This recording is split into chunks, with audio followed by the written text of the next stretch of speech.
ಸಮಸ್ತ ನಾಡಿನ ಜನತೆಗೆ ಭಾರತ ರತ್ನ ಸಂವಿಧಾನ ಶಿಲ್ಪಿ ಡಾಕ್ಟರ್ ಭೀಮರಾವ್ ಬಾಬಾ ಸಾಹೇಬ್ ಅಂಬೇಡ್ಕರ್ ಅವರ 134ನೇ ಜನ್ಮದಿನದ ಶುಭಾಶಯಗಳು. ಡಾಕ್ಟರ್ ಭೀಮರಾವ್ ಬಾಬಾ ಸಾಹೇಬ್ರವರು ಮಾನವೀಯತೆಯನ್ನು ಆಕರ್ಷಿಸುವ ಅಯಸ್ಕಾಂತದಂತೆ. ವಿದ್ಯಾವಂತರು, ಮೀಸಲಾತಿ ಮತ್ತು ಜಾತಿಗಳ ಆಚೆಗಿನ ಡಾಕ್ಟರ್ ಭೀಮರಾವ್ ಬಾಬಾ ಸಾಹೇಬ್ ಅಂಬೇಡ್ಕರ್ ಅವರ ಭ್ರಾತೃತ್ವದ ಚಿಂತನೆಯನ್ನು ಅರಿತುಕೊಂಡು ಜಾತಿಗಳು ಮತ್ತು ಧರ್ಮಗಳ ನಡುವಿನ ಅಡ್ಡ ಗೋಡೆಗಳನ್ನು ಕೆಡವಿ ಸಂವಿಧಾನದ ಆಶಯಗಳನ್ನು ಒಪ್ಪಿಕೊಂಡು ಪ್ರಜಾಪ್ರಭುತ್ವದ ತತ್ವಗಳನ್ನು ಅಪ್ಪಿಕೊಂಡು ನಾಗರಿಕರಾಗಿ ಒಂದಾಗಿ.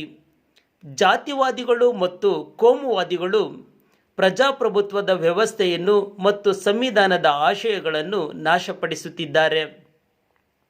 ಡಾಕ್ಟರ್ ಭೀಮರಾವ್ ಬಾಬಾ ಸಾಹೇಬ್ ಅಂಬೇಡ್ಕರ್ ಅವರ ಪರಿಶ್ರಮದಿಂದ ಸೃಷ್ಟಿಯಾಗಿರುವ ಈ ಪ್ರಜಾಪ್ರಭುತ್ವದ ವ್ಯವಸ್ಥೆಯನ್ನು ಜಾತಿವಾದಿಗಳಿಂದ, ಕೋಮುವಾದಿಗಳಿಂದ, ಭ್ರಷ್ಟಾಚಾರಿಗಳಿಂದ, ಬಂಡವಾಳಶಾಹಿಗಳಿಂದ ರಕ್ಷಿಸಬೇಕಾಗಿರುವುದು ಪ್ರತಿಯೊಬ್ಬ ನಾಗರಿಕನ ಜವಾಬ್ದಾರಿಯಾಗಿದೆ.